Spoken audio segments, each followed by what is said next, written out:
Bapak Ibu, saudara-saudari yang dikasihi Tuhan, selamat Natal. Selamat Natal.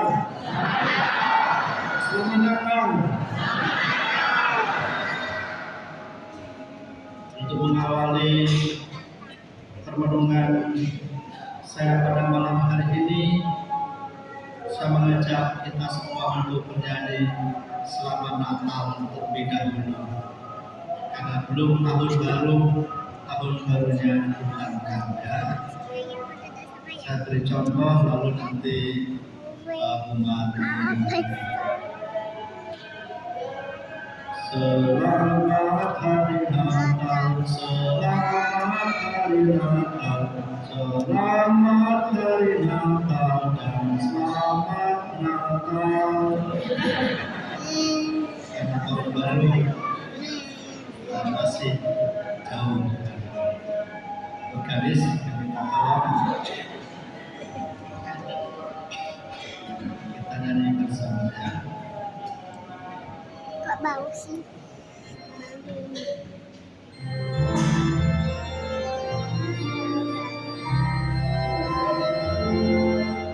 Selamat hari Natal, selamat hari Natal, selamat hari Natal dan selamat Natal.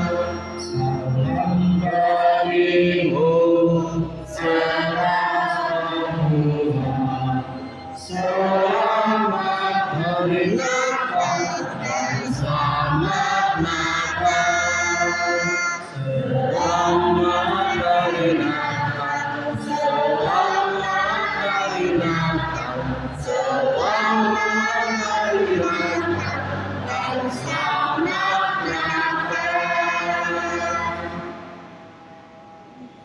Bapak Ibu, saudara-saudari yang dikasihi Tuhan, Penginjil Lukas dalam bacaan yang kita dengarkan tadi mengisahkan demikian. Ketika para gembala menjaga dombanya di waktu malam, kemuliaan Tuhan bersinar dan malaikat kabar gembira tentang kelahiran mewartakan kabar gembira tentang kelahiran Tuhan. Para gembala merasakan pengalaman paradoks. Paradoks itu artinya kalau ada siang, ada malam. Ada panas, ada dingin. Paradoks. Di tengah kegelapan hidup, mereka mengalami cahaya terang.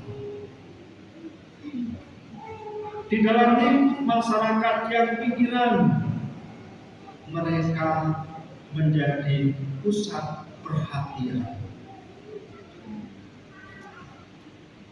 Di tengah kemiskinan yang mencekam, mereka merasakan kebebasan hati yang kaya dan tertuju kepada Tuhan.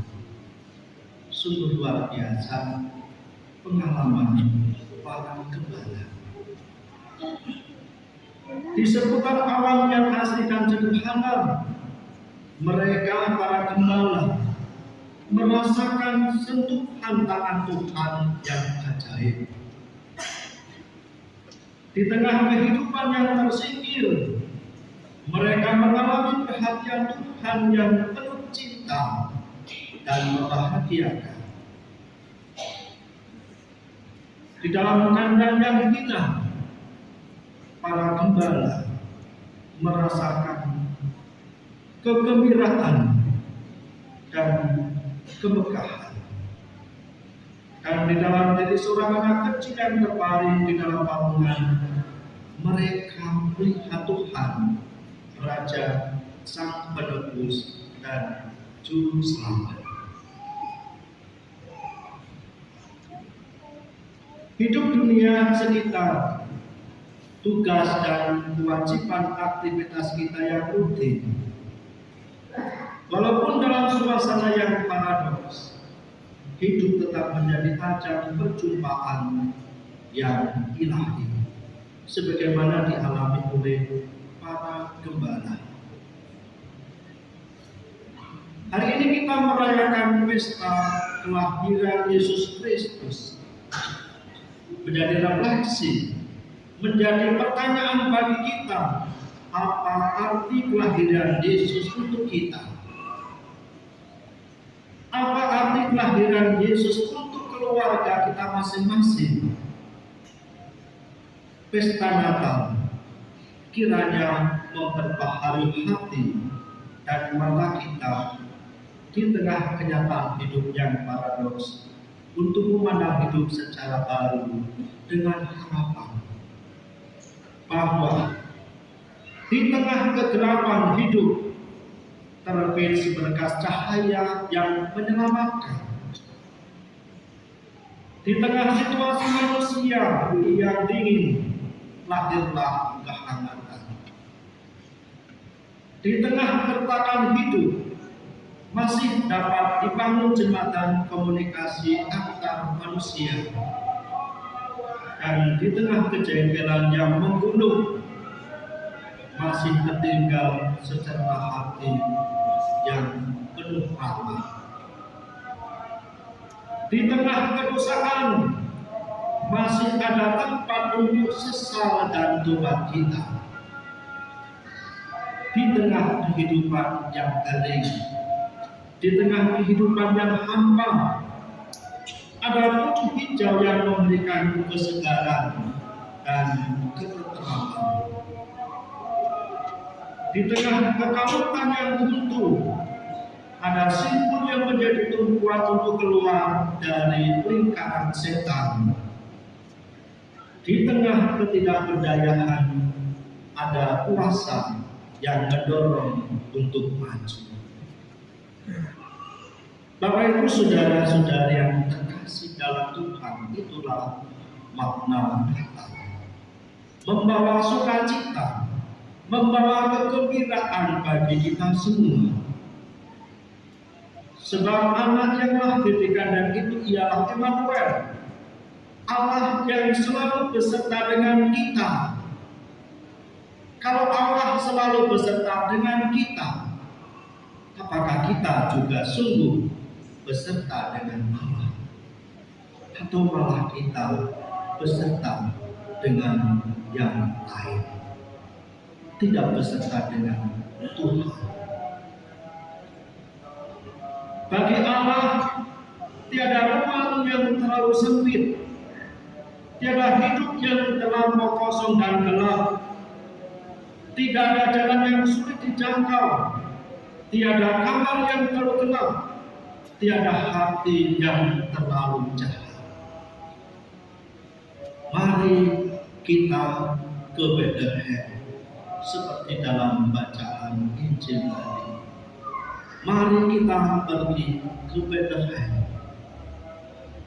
Sesudah mendengarkan warta malaikat, para gembala saling mengajak, mari ke Bethlehem. Untuk apa? Untuk menjumpai Sang Juru Selamat. Mereka harus melepaskan kekerapan dengan padangnya, untuk dapat merasakan kedamaian. Mereka harus keluar dari dirinya sendiri. Bapak Ibu saudara-saudari yang terkasih di dalam Tuhan, seperti para gembala keluar dari dirinya sendiri untuk mendapatkan damai, maka kita pun juga harus keluar dari diri kita sendiri. Keluar dari diri berarti mengulurkan tangan untuk berdamai, memberikan maaf dan ampun kepada sesama kita, memberikan bantuan yang tulus tanpa perhitungan, menunjukkan pengertian, menjauhkan diri dari hal-hal yang jahat dan melakukan hal-hal yang baik, menghapus air mata sesama melalui kata dan sikap yang menghibur, membagi dengan sesama kegembiraan, kecemasan, dan beban hidup. Bapak Ibu saudara-saudari yang terkasih, keluar dari diri kita sendiri berarti kita mau berbagi. Jika kita mampu keluar dari kita sendiri, Yesus tidak hanya lahir di kandang di Bethlehem, melainkan Yesus mau lahir di dalam diri kita. Yesus mau lahir di dalam keluarga kita. Yesus lahir dalam perjalanan sejarah gereja kita di paroki kita ini. Dialah Immanuel, Allah yang hidup dan beserta dengan kita. Inilah arti Natal untuk kita. Mari Bapak Ibu Saudara Saudari yang dikasihi Tuhan, kita serahkan hidup kita, keluarga kita kepada Sang Juru Selamat, pembawa harapan, sembari berdoa. Di tahun keluarga ini, kepadamu Sang Bayi di kandang, kami persembahkan sisi gelap kehidupan keluarga kami, kelemahan keluarga kami, hasrat hati dan impian keluarga kami. Kepadamu kami persembahkan segala keluarga kami miliki yang kami dapati. Kepadamu kami persembahkan diri kami, keluarga kami. Tuhan, aku di sini, keluarga kami di sini. Bapak Ibu saudara-saudari yang dikasihi Tuhan, Bapak Uskup dalam surat Kendara Natal malam ini mengingatkan akan kesucian dan luhurnya martabat hidup berkeluarga. Karena memang tahun 2024 adalah tahun keluarga, Ecclesia Domestika. Bapak Uskup menegaskan bahwa setiap pribadi manusia, siapapun, wajib untuk menjaga keutuhan keluarga sendiri maupun keluarga sesamanya. Jadi kita mempunyai tugas yang mulia, menjaga keutuhan keluarga sendiri dan juga keluarga sesama kita. Bapak Uskup juga menegaskan bahwa panggilan hidup berkeluarga itu sangat luhur dan suci. Keluhuran dan kesuciannya tidak boleh dipengaruhi oleh kemauan dan keegoisan pribadi. Dengan kehadiran Yesus dalam keluarga manusia, setiap keluarga sesungguhnya diberkati oleh Allah sendiri. Maka keluarga-keluarga yang terpanggil untuk hidup berkeluarga hendaknya menghidupinya dengan sukacita bersama dengan Allah. Maka kalau kita menghidupi bersama dengan Allah, maka ada di dalamnya sukacita. Kita bersyukur bahwa banyak keluarga Kristiani dalam suka maupun duka saling setia mengasihi dalam untung dan malam, saling mendukung dan melengkapi, mendidik anak-anak dengan memberikan keteladanan tanpa kenal lelah dalam iman akan Kristus dan ajarannya. Tetap semangat dan bahagia menjadi saksi-saksi Kristus dalam perjalanan bersama di dunia modern. Kita bangga kepada keluarga-keluarga yang seperti ini. Mungkin adalah keluarga kita, mungkin juga adalah kedua orang tua kita. Namun di sisi lain, ada keprihatinan mendalam bahwa walaupun lebih banyak keluarga yang baik Namun ada banyak juga keluarga Kristen yang perlu mendapatkan perhatian khusus karena telah dan atau tergoda meninggalkan nilai-nilai Kristiani. Ada keluarga yang lebih memilih mengikuti arus dunia yang permisif, hedonis, konsumeris, dan materialis.